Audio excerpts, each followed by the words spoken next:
Alhamdulillahi Rabbil Alamin. Alhamdulillahilladzi an'ama bi ni'matil iman wal islam bihima tatimmus salihat. Ashhadu an la ilaha illallah wahdahu la syarika lah wa ashhadu anna Muhammadan abduhu wa rasuluh la nabiyya ba'd.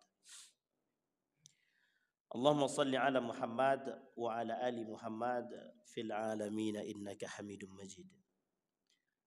يا أيها الناس اتقوا ربكم الذي خلقكم من نفس واحدة وخلق منها زوجها وبث منهما رجالا كثيرا ونساء واتقوا الله الذي تساءلون به والأرحام إن الله كان عليكم رقيبا وقال الله تعالى يا أيها الذين آمنوا اتقوا الله وقولوا قولا سديدا يصلح لكم أعمالكم ويغفر لكم ذنوبكم ومن يطع الله ورسوله فقد فاز فوزا عظيما.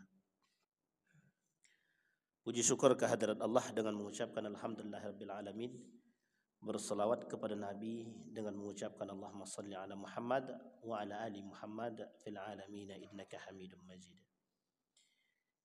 Bapak Ibu sekalian yang berbahagia, mudah-mudahan di maghrib ini Allah limpahkan rahmat dan karunia-Nya kepada kita. Allah berkahi, Allah sehatkan, Allah kuatkan. InsyaAllah kita semua yang hadir husnul khatimah dan istiqamah dalam kebaikan dan ketaatan. Untuk orang tua kita yang telah mendahului kita, Allah tempatkan di tempat yang terbaik di sisinya. Allah terima amal ibadahnya, Allah kumpulkan bersama orang-orang yang saleh. Dan untuk orang tua kita yang masih hidup, Allah sehatkan, Allah kuatkan, insyaallah husnul khatimah. Amin ya rabbal alamin. Baik Bapak Ibu, di malam hari ini saya ingin membahas 3 hal.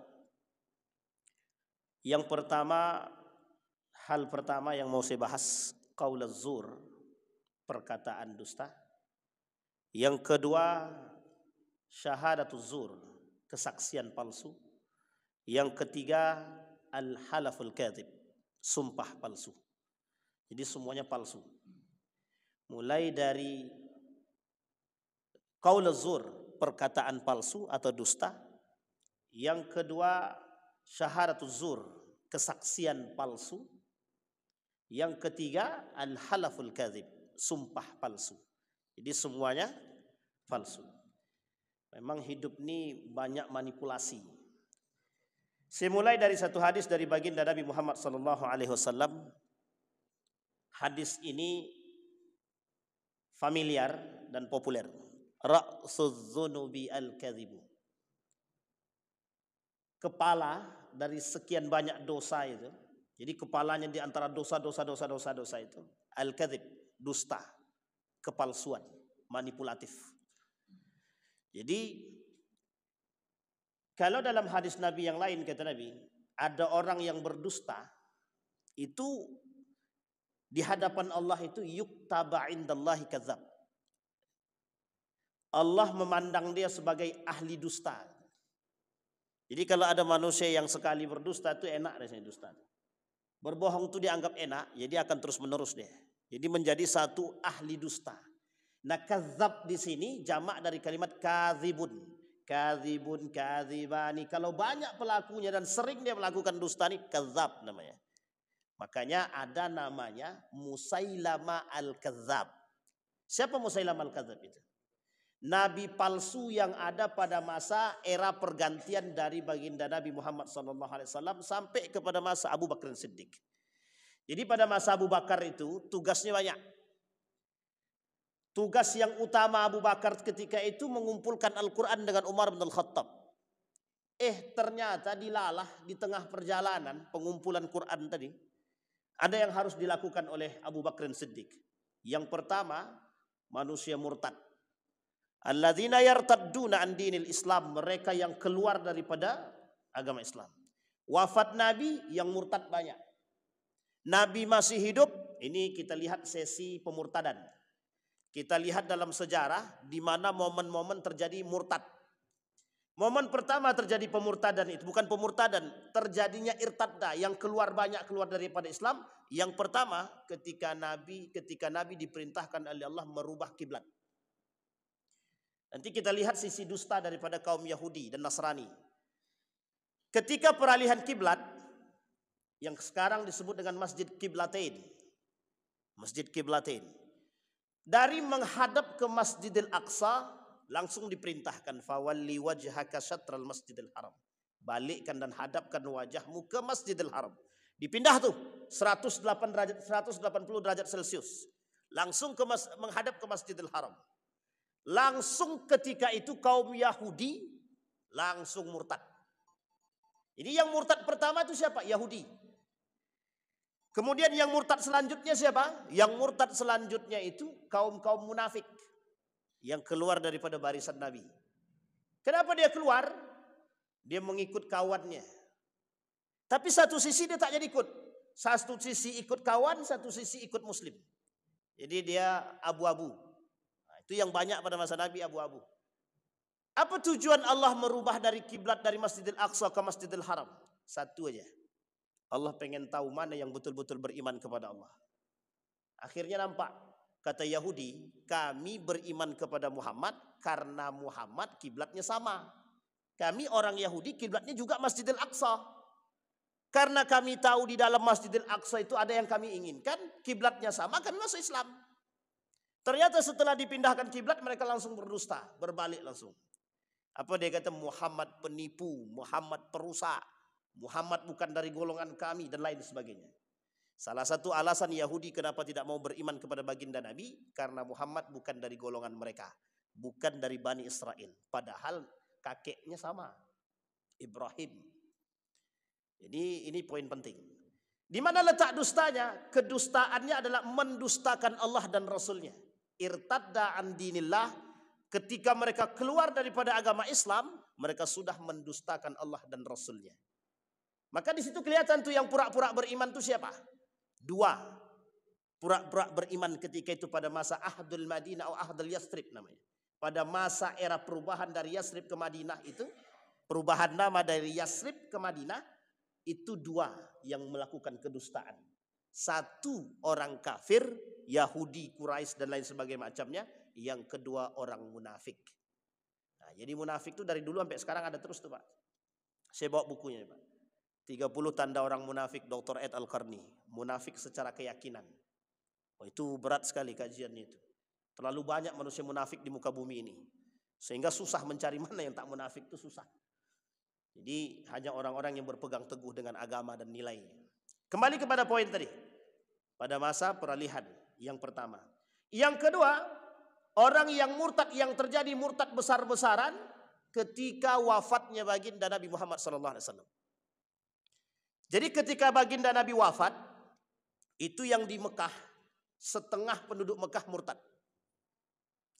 Dan sebagian besar, bukan sebagian besar lagi, beberapa orang yang ada di Madinah murtad juga, terusus di bagian perbatasan. Murtad. Berarti selama ini mereka masuk Islam bukan karena Allah, bukan. Cari selamat. Dianggap Muhammad ini punya kekuatan, baginda Nabi punya kekuatan, terutama pada kekuatan ekonomi yang ketika itu dipegang oleh penduduk Madinah. Yang mayoritas mereka sudah dipegang oleh baginda Nabi Muhammad SAW. Uniknya, rata-rata beriman, masuk. Termasuk salah satunya Musailam al-Kadzab, pemimpin kaum munafik. Termasuk salah satunya adalah Abu Ubaid bin Salul, pemimpin kaum munafik Madinah, yang menjadi gembong kemunafikan ketika itu. Singkat cerita, dua hal ini, dua momen ini terjadi pemurtadan yang besar-besaran. Termasuk salah satunya pada masa perubahan antara baginda Nabi ke Abu Bakar Siddiq. Singkatnya Bapak Ibu sekalian yang berbahagia, muncul seorang nabi yang bernama Musailam al-Kadzab. Dia ada 3 nabi. Satu di antara 3 ini adalah Musailam al-Kadzab. Kenapa kok nama terakhirnya Kadzab? Pendusta. Memang ahlinya dia di bidang dusta itu, memang ahlinya dia. Pekerjaan dia. Maka disebutlah dapat julukan yang disebut dengan Kadzab. Ketika Abu Bakar Siddiq menjadi khalifah, yang dilakukan oleh Abu Bakar ketika itu menumpas orang murtad. Yang kedua yang ditumpas adalah mereka yang mendustakan syariat agama. Maaf, mereka yang mendustakan syariat Allah. Hukum Allah. Apa syariat yang mereka dustakan? Zakat. Zakat. Secara kontan kami tak mau membayar zakat. Persis seperti yang dilakukan oleh kelompoknya Qarun. Nah, jadi datang tuh kelompok-kelompok yang tidak mau bayar zakat. Katanya malas kami bayar zakat, capek-capek aja. Kenapa Abu Bakar ketika itu memerangi? Kalau tidak diperangi Abu Bakar ketika itu sampai hari ini tidak ada namanya istilah wajib zakat, itu tidak ada. Uang sampai sekarang wajib zakat jelas, tetap banyak yang tak mau. Justru banyak yang mendustakan syariat itu. Apa contoh mendustakan itu? Pura-pura tidak mampu. Diperbanyak hutang biar tak bayar zakat. Pokoknya aku mau beli mobil lah. Mobil sudah ada, beli lagi. Nanti kalau mobilnya nyicil, kan pendapatannya jelas, langsung dikurangi kewajiban. Setelah ditengok cuma 2 juta bersihnya. Tak jadi zakat lah kata dia. Itu namanya mencari celah biar tak zakat, biar tidak berzakat. Yang kayak gini ini itu sangat dimurkai oleh Allah itu. Ghadiballahu alaihim, Allah murka terhadap mereka. Sengaja mencari celah untuk tidak mau bayar zakat. Makanya kata Syekh Yusuf Al-Qardawi, jangan tengok bersihnya. Kalau ditengok bersihnya banyak orang kaya yang tak berzakat. Kenapa? Lebih banyak hutang daripada pendapatan kata dia. Sekali ditengok hutangnya banyaknya minta ampun, 10 juta. Setiap bulan harus keluar 10 juta. Sementara pendapatannya cuma 15 juta. 5 juta tak wajib zakat. Kalau ditinjau bersihnya. Tapi kalau ditinjau keutama semuanya, dia wajib zakat. Tapi kalau ditinjau bersihnya per bulan, tak wajib zakat dia. 5 juta kali 12. Berapa itu? 60 juta baru. 60 juta apa wajib zakat? Tidak, 85 juta baru wajib zakat. Tergantung harga emas. Tergantung harga emas. Pertanyaannya adalah banyak jalan untuk mencari celah agar tidak membayar zakat dengan memperbanyak hutang. Maka kata Syekh Yusuf Al-Qardawi, tidak ada begitu. Pokoknya hitung semuanya. Berapa pendapatannya? 15 juta, bayar semua. 15 juta hitung setahun, langsung keluarkan. Kata Yusuf Al-Qardawi begitu.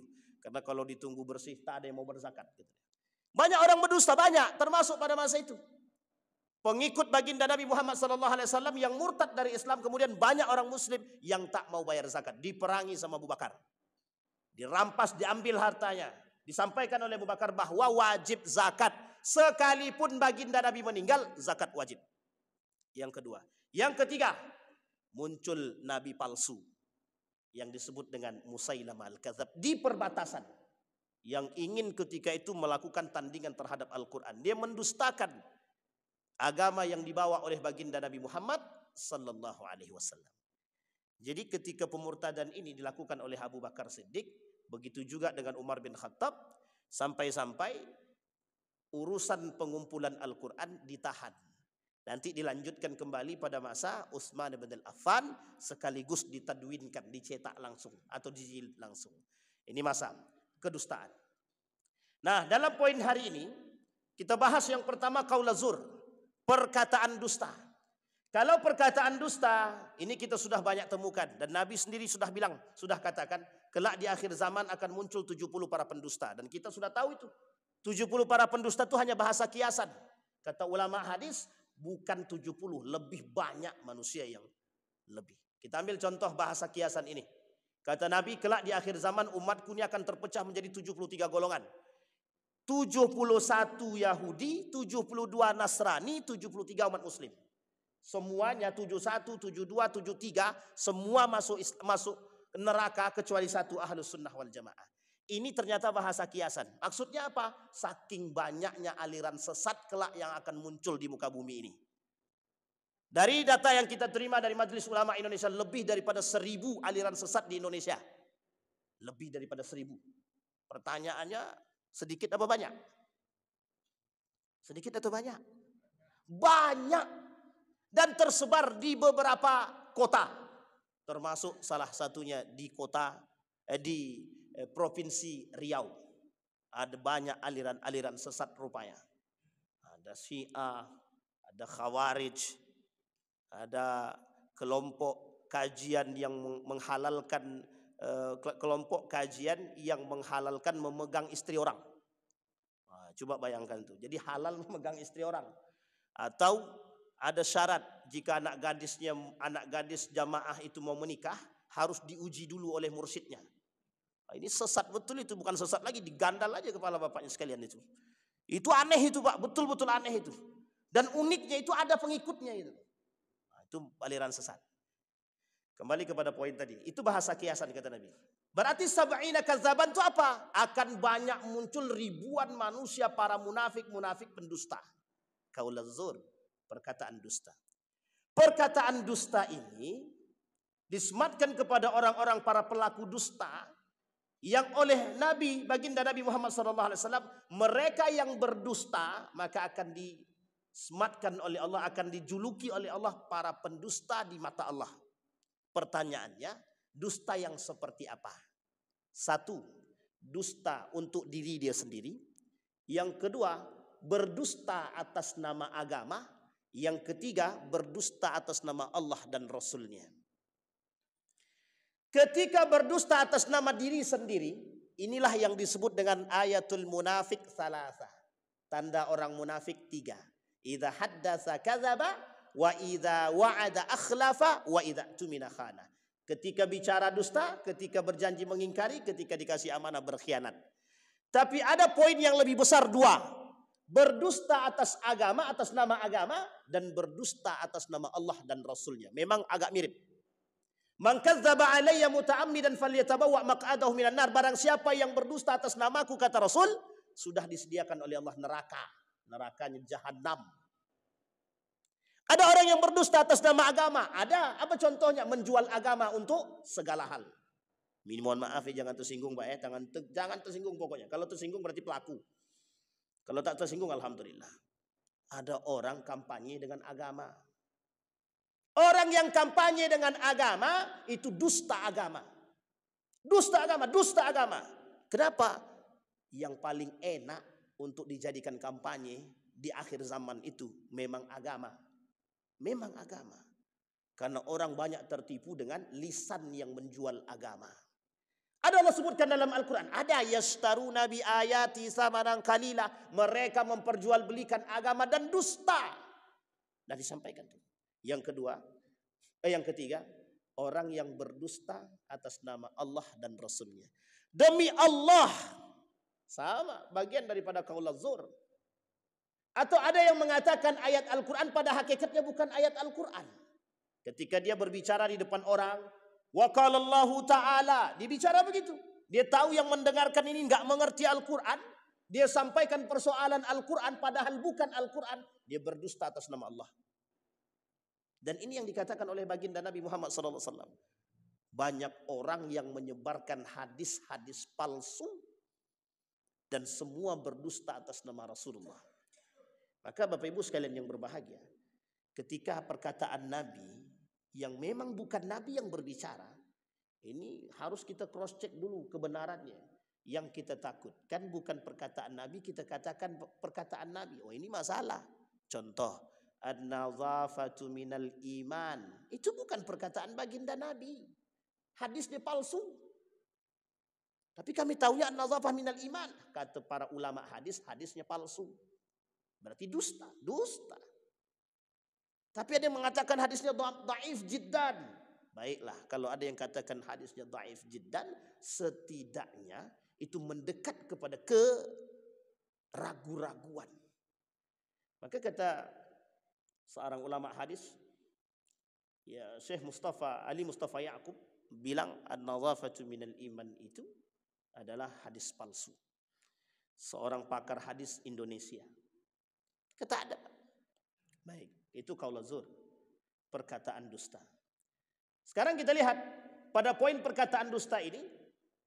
Sekarang yang banyak dilakukan manusia yang mana? Berdusta atas nama diri sendiri atau kepentingan diri sendiri, atau berdusta atas nama agama, atau berdusta atas nama Allah dan Rasulnya.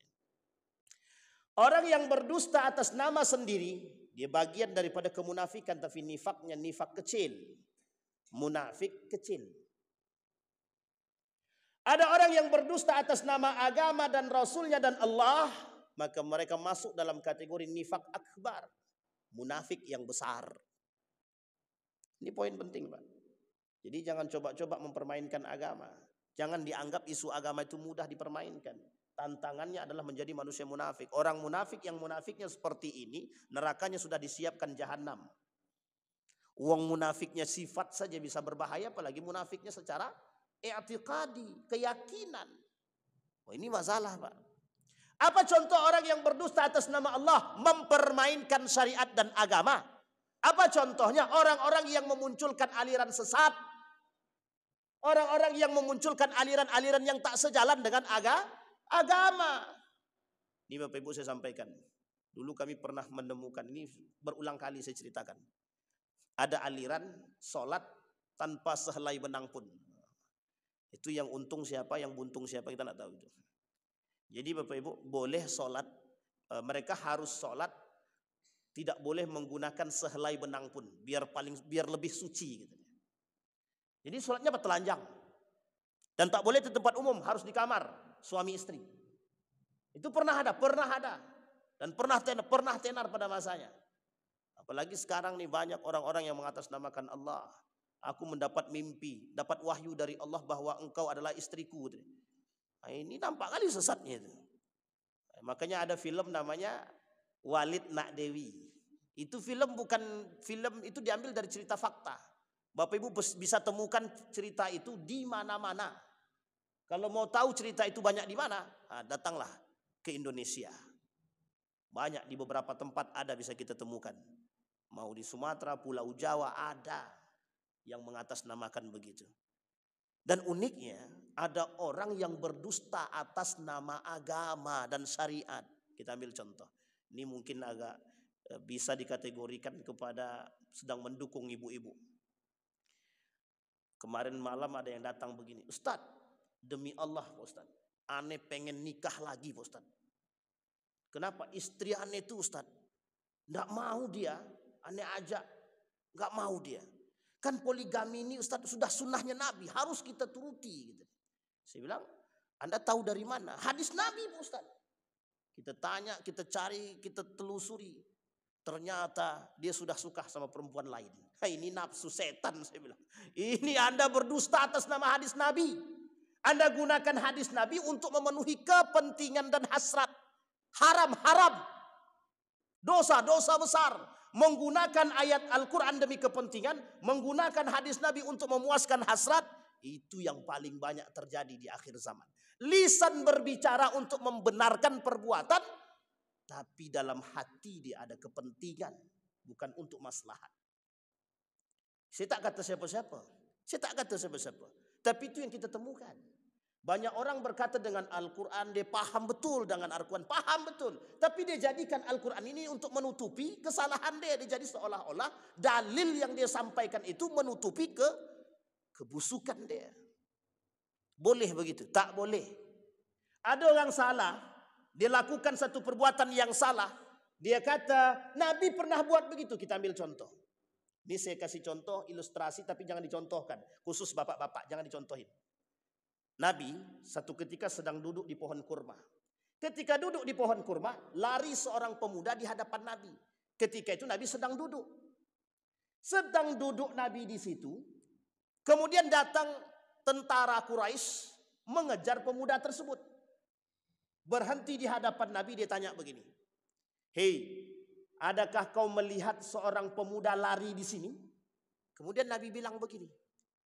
Nabi terfikir nih, ini mesti orang-orang Quraisy ini mau nangkap anak tadi nih, mau dibunuhnya nih. Singkat cerita, Nabi dari duduk kemudian berdiri. Apa kata Nabi? Semenjak aku berdiri di sini, aku tak ada lihat orang yang lari di sini. Nah, ini bapak-bapak jangan jadikan ini sinyal-sinyal ya. Tenang-tenang ibu-ibu, ingat-ingat itu baik-baik. Pertanyaannya, Nabi dusta enggak? Nabi tak dusta, kata Nabi, semenjak aku berdiri di sini, aku tak ada lihat orang lari. Tapi kalau Nabi katakan semenjak aku duduk di sini, tidak ada orang lari, Nabi dusta enggak? Dusta. Padahal dustanya Nabi, kalau Nabi pun tetap duduk, Nabi berdusta untuk menyelamatkan nyawa orang tadi, dibenarkan. Bukan untuk kebaikan, tapi ada yang lebih penting daripada hal demikian, nyawa. Sehingga Nabi kemudian berdiri, Nabi tidak mau berdusta. Nabi berdiri, semenjak aku berdiri, aku tak lihat orang lewat di sini, kata Nabi. Memang tak salah.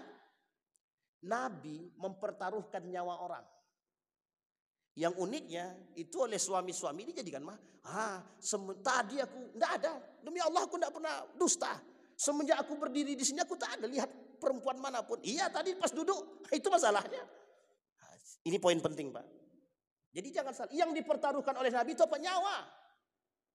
Dan jangan mempermainkan. Ini banyak orang yang mohon maaf mempermainkan agama.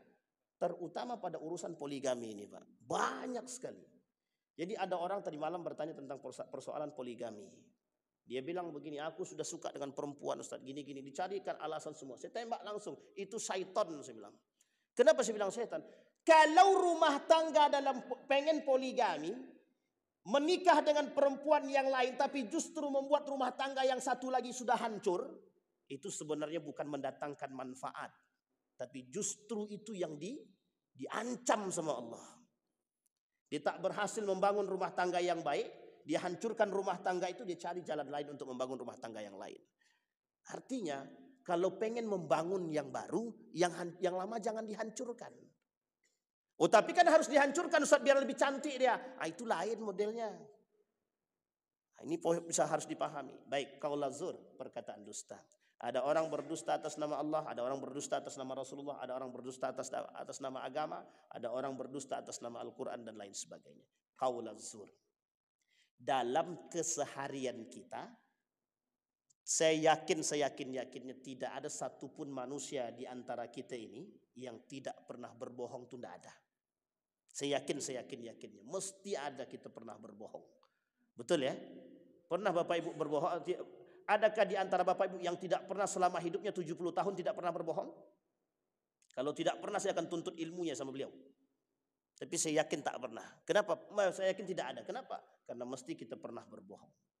Dan ingat Bapak Ibu sekalian yang berbahagia, tidak ada istilah berbohong demi kebaikan. Tidak ada istilah berbohong demi. Bapak Ibu berbohong demi membantu orang lain. Berbohongnya Bapak Ibu tetap salah, membantu orang lain dapat pahala. Jadi tinggal kuat-kuatan. Kalau pahalanya lebih besar menutupi kebohongannya, menutupi dosa dia. Tapi kalau kebohongannya lebih tinggi daripada kebaikannya atau pahalanya, ya itu otomatis. Jadi tidak ada istilah namanya berbohong demi kebaikan, tidak ada. Tapi ada pernah dilakukan oleh Nabi Ustaz. Ketika makan, kemudian dikatakan tak enak, dikatakan enak, kan berdusta Pak Ustaz.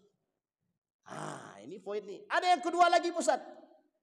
Ini bukan dijadikan dalil, hanya dijadikan untuk sebagai pendamai.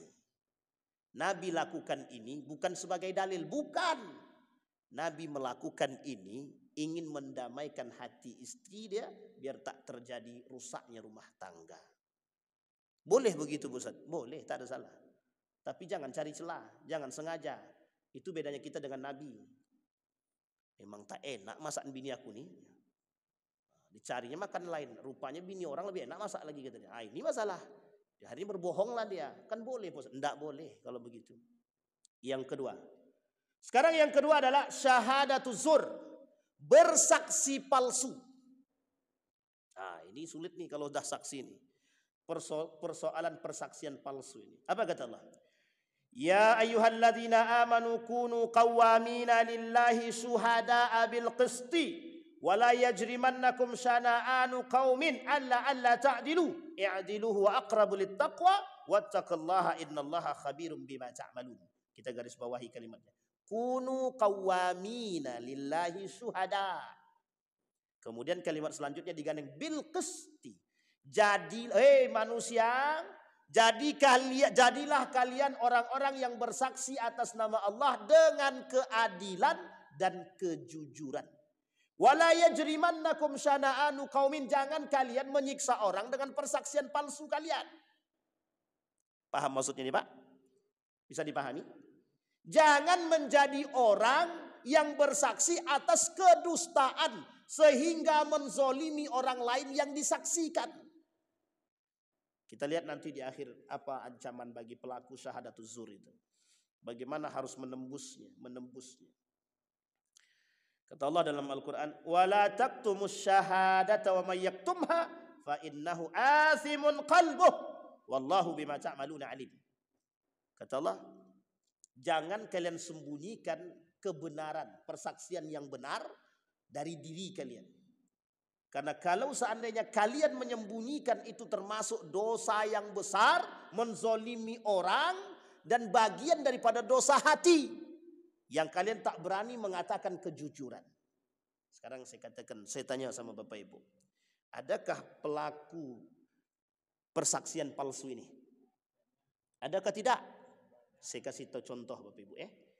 Beberapa tahun yang lalu, seorang anak menggugat ibunya di pengadilan agama dengan urusan warisan.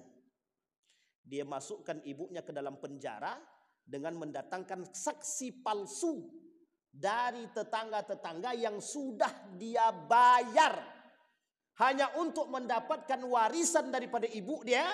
Dia jebloskan ibu kandung dia ke dalam penjara dan dia berbahagia dengan apa yang dia dapat. Tak sampai setahun, harta yang dia dapat habis semua. Tapi uniknya Ustaz, dia datangkan persaksian itu yang menjadi masalah. Dia berani mendatangkan tukang saksi dan uniknya lagi yang bersaksi mau. Apa kata dia? Kata tukang saksi ini, kan kami dapat duit Ustaz. Kami butuh duit Ustaz. Demi uang yang tidak seberapa, kita menzolimi manusia yang ternyata azab dan ancamannya dunia dan akhirat. Jadi ibu-ibu, bapak-bapak, jika ada orang datang kepada bapak-bapak, ibu-ibu, bertanya tentang si Fulan bin Fulan. Pak, bapak kenal si Fulan itu? Oh kenal, anaknya baik, cerdas. Tahu-taunya peminum, pemabuk, pezina. Kita tutupi Pak. Kira-kira dosa enggak kita? Dosa enggak kita Pak? Itu yang banyak terjadi sekarang. Tapi kan itu anak kawan saya Pak Ustaz. Kalau tahu kebejahatannya, jangan jadi saksi atas kezaliman yang pernah dilakukannya. Kita ambil contoh. Yazid ibn Muawiyah. Ulama Syam bersaksi. Kata ulama Damaskus, kami bersaksi akan kefasikan Yazid ibn Muawiyah. Tapi Muawiyah tidak mau tahu. Muawiyah tetap pilih anaknya jadi pengganti Muawiyah ibn Abi Sufyan yang nama anaknya Yazid ibn Muawiyah. Tahu Bapak Ibu, ini masalah dinasti Umayyah. Oleh sebagian sejarawan mengatakan inilah dasar pertama nepotisme dalam Islam. Jadi nepotisme dimulai pertama kali dalam Islam, perubahan sistem khilafah menuju dinasti. Dari khilafah ke dinasti yang dilakukan oleh sahabat Nabi namanya Muawiyah ibn Abi Sufyan yang langsung memilih anaknya. Oleh ulama Syam sepakat kefasikan Yazid ibn Muawiyah. Ini saksinya benar. Kami bersaksi kefasikannya, tapi tetap diangkat jadi pemimpin. Coba bayangkan. Uniknya Pak, orang yang fasik karena sistemnya dinasti tetap dipilih. Padahal ketika itu masih ada sahabat Nabi. Masih ada Ibnu Umar, Ibnu Zubair, Ibnu Umar, ada Al-Husain. Masih banyak sahabat Nabi yang ada. Abu Musa Al-Ash'ari. Kemudian ada lagi Abu Musa Al-Ash'ari yang melakukan negosiasi dengan Ali bin Abi Thalib. Uniknya Muawiyah tetap pilih anaknya yang disaksikan kefasikannya oleh. Kalau disaksikan kefasikannya dan tahu kefasikannya, maka Bapak Ibu sekalian yang berbahagia, mohon maaf ini saya sampaikan. Jelas kefasikan seseorang dan kita tidak pengen dia naik. Kalau dia naik kefasikan makin terjadi, maka menyampaikan kefasikan dia agar tidak dia bisa naik menjadi seorang pemimpin, menyampaikan kefasikan dia kepada orang lain agar orang lain tidak memilih dia, dibenarkan dalam agama. Dibenarkan dalam agama. Ada satu hal, ghibah yang dibenarkan itu. Nah, tapi ini bukan menjadikan jalan untuk ghibah ya. Pokoknya Ustaz kami kan mau gibahin dia, kan benar kata Ustaz. Boleh. Enggak. Ghibah yang dibenarkan itu salah satu di antara tiga.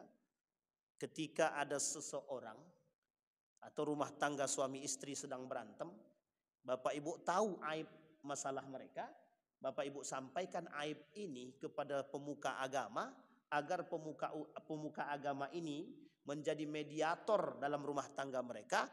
Cara Bapak Ibu menyampaikan aib ini kepada para alim ulama itu dibenarkan dengan tujuan mencari maslahat di antara dua kepala tadi, rumah tangga tadi. Boleh, tak ada salah. Cuman yang menjadi masalah ghibah yang salah itu, aib itu kita sebarkan. Tahu enggak lo? Tadi malam si Fulan bin Fulan berantem dia. Kenapa? Suami asik selingkuh ya. Itu enggak nyebarkan ayat, itu enggak mencari maslahat itu. Itu menjadi kompor, menambah api dia. Biar semakin terbakar dia. Sampai di sini paham ya Ibu ya. Sekarang kita lihat, adakah contoh persaksian palsu itu? Ada. Banyak. Maka mohon maaf Bapak Ibu. Orang yang punya kuasa dengan harta hari ini mampu membeli suara orang-orang untuk dijadikan saksi. Yang penting dia bisa mendapatkan apa yang dia inginkan. Maka tak salah ketika Imam Al-Ghazali bilang itu orang punya duit itu bisa beli apa aja. Termasuk suara manusia. Termasuk para saksi-saksi. Yang dihadirkan itu saksi-saksi yang sesuai dengan dia. Yang akan membenarkan perkataan dia. Maka Bapak Ibu, mohon maaf ya. Pengacara-pengacara itu, hakim-hakim itu berat Pak. Pertanggungjawabannya di akhirat itu besok berat, itu sangat berat sekali. Apa kata Nabi dalam hadisnya begini? Al-qudatu thalathah. Hakim itu 3. Qadiyani finnar wa qadin fil jannah. 2 dalam neraka, 1 dalam surga. Nah, coba bayangkan. Termasuklah tuh hakim, pengacara, segala macam. Ada pengacara yang membenarkan yang salah. Betul apa salah? Yang penting kan kami dapat duit, Ustaz. Masalahnya cuma duit. Jadi salah dibenarkan itu sudah menjadi masalah itu. Coba persaksiannya bagaimana di hadapan Tuhan itu. Kalau enggak kayak gini gimana? Itulah Ustaz yang susah tuh Ustaz. Kalau dapat orang yang masalahnya itu sudah jelas-jelas salah kata dia. Apa yang harus dilakukan sebagai seorang pengacara ketika mendapatkan seorang yang sudah mesti salah, sudah pasti salah, dan sudah tahu salah? Kita jangan membenarkan. Setidaknya mencari keringanan hukuman. Itu yang dilakukan. Kalau membenarkan yang salah berarti kita berdusta. Memanipulasi mesti begitu. Nah, ini yang kita takutkan Pak. Banyak sekali manipulasi-manipulasi itu sekarang. Ini yang kita takutkan, manipulasi-manipulasi seperti ini banyak sekali terjadi. Bahasa lainnya apa namanya itu? Kuitansi palsu. Bukan hanya ijazah aja yang palsu, kuitansi juga banyak yang palsu sekarang. Ijazah palsu. Ijazah palsu, kuitansi palsu, kuitansi ini tidak jelas. Ini maunya satu negara ini diaudit semua, bahaya juga ya. Nah, ini poin penting, Pak. Jadi kalau bahasa Nabi, Dajjal itu udah banyak. Dajjal benarannya belum turun memang. Masih Dajjalnya belum turun. Tapi manusia yang menyerupai Dajjal itu udah banyak. Makanya disebut oleh Nabi dalam hadisnya Dajjaluna kadzabun. Para pengikut Dajjal dan menyerupai sifat-sifat Dajjal. Sekarang Bapak Ibu coba tengok. Susah apa mudah mencari orang yang benar itu sekarang? Hampir sulit Pak, hampir sulit mencari orang yang benar itu. Aku enggak tahu si Fulan bin Fulan itu bisa enggak ya dipegang kata-kata dia. Ternyata yang kita betul-betul kita bilang amanah, awak dikhianatinya kan. Nah, ini manusia-manusia munafik di akhir zaman. Baik, kembali kepada poin tadi. Persaksian palsu. Saya enggak tahu Bapak Ibu, apakah kasus-kasus yang terjadi ini banyak menghadirkan para saksi-saksi yang palsu. Dulu ada namanya Munir yang meninggal. Dulu pernah terjadi Pak, di salah satu kota di Indonesia ini, pernah seorang wanita diperkosa. Sampai hari ini kasus itu tak pernah terungkap. Sampai hari ini tak pernah terungkap. Seorang perempuan itu diperkosa oleh seorang anak pejabat. Tapi tidak di sini. Cuma karena dia bisa membeli suara orang, dan dia tutupi sampai hari ini. Dan kami pernah baca berita itu beberapa tahun yang lalu. Dan itu sadis Pak. Nah, ada judul ini judul buku Bapak Ibu. Kalau cari mungkin agak susah mencarinya. Karena buku ini saya kira sudah tidak terbit lagi. Judul bukunya Indonesian X-File, ada 2 jilid. Itu buku ilegal agaknya. Di situ disampaikan oleh para yang membedah ketika ada orang kecelakaan, kemudian ada ahli bedah forensik, banyak menemukan kasus-kasus yang sebenarnya itu benar, tapi tidak boleh diungkapkan. Karena kalau diungkapkan itu masalah.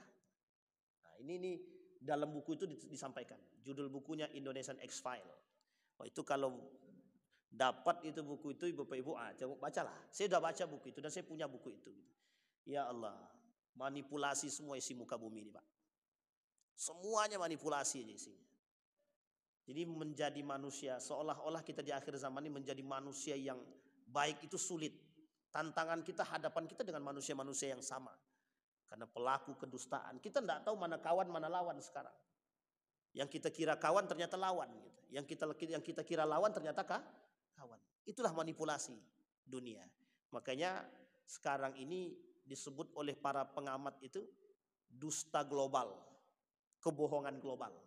Kalau dalam bahasa ilmiahnya, the big liar.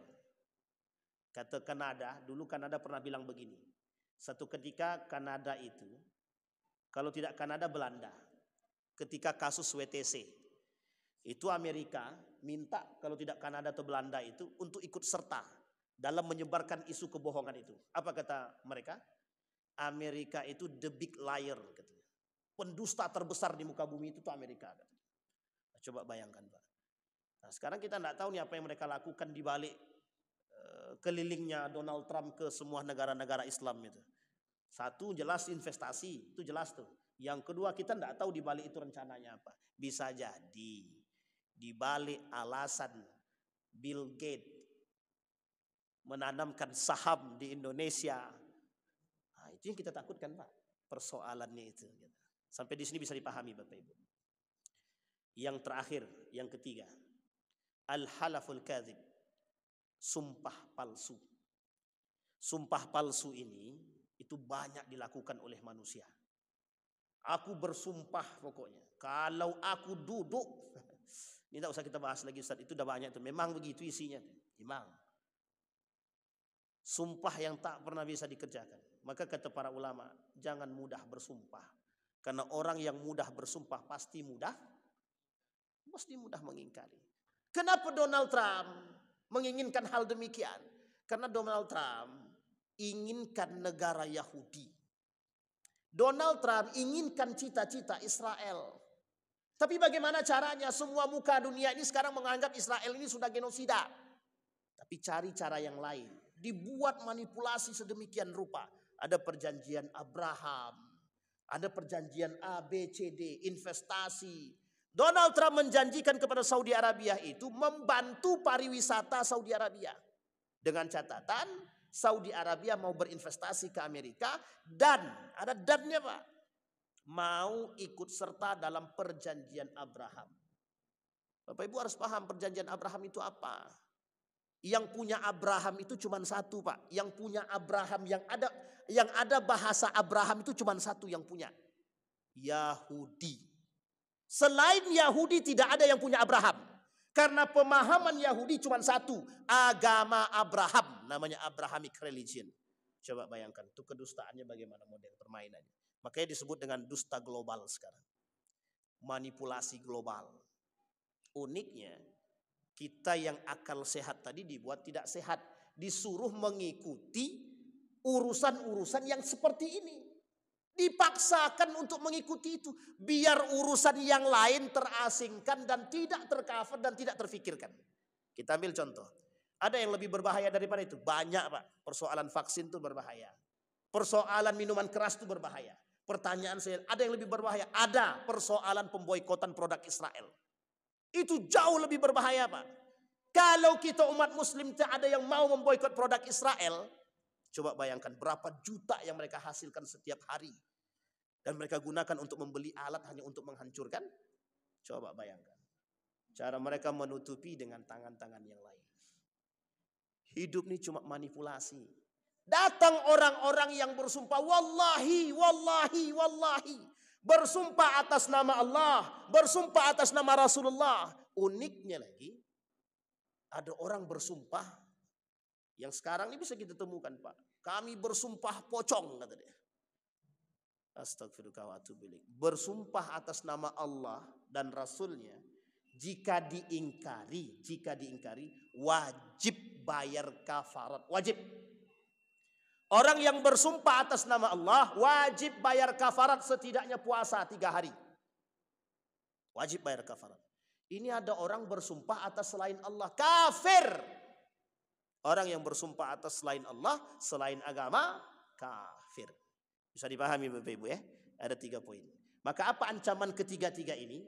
Yang pertama, kalau orang itu berdusta, dustanya hanya untuk diri dia, bukan atas nama agama dan Allah, maka dia masuk dalam kategori munafik atau nifakul asghar. Tapi kalau dia sudah munafik atas nama, mengingkari atau berdusta atas nama Allah dan Rasulnya, nifaknya nifakul akbar, nerakanya jahanam. Yang kedua, orang yang bersumpah palsu, orang yang bersyahadat bersaksi palsu, apa ancamannya? Wajib bagi dia membersihkan orang yang sudah disaksikan. Wajib.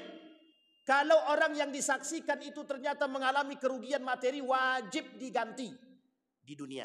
Di akhirat semua kebaikan-kebaikan dia akan diberikan kepada orang yang disaksi. Yang ketiga, ada yang disebut dengan sumpah palsu. Orang yang bersumpah palsu atas nama Allah, maka dia wajib bayar kafarat. Yang kedua, dia berdosa, Allah tak mau melihat mereka, Allah tak mau mensucikan mereka, Allah tak mau berbicara dengan mereka, bagi mereka azab yang sangat pedih, Allah laknat mereka, Allah masukkan mereka ke dalam neraka jahanam. Jadi masih mau berdusta Pak? Masih mau bersaksi? Maka besok kalau ada orang minta jadi saksi, hati-hati. Terutama masalah saksi nikah. Kalau tak tahu betul anak orang tuh jangan jadi saksi nikah, jangan. Berat. Apalagi nih saksi-saksi kampanye itu. Ini yang susah nih Pak. Pertanggungjawabannya di akhirat, enggak cuma di dunia Pak, di akhirat. Mudah-mudahan ada manfaat bagi kita semua. Mudah-mudahan bisa menambah keimanan kita. Mudah-mudahan bisa menjaga diri kita dari sifat nifak. Fa'tabiru ya ulil absar la'allakum tuflihun. Assalamualaikum warahmatullahi wabarakatuh.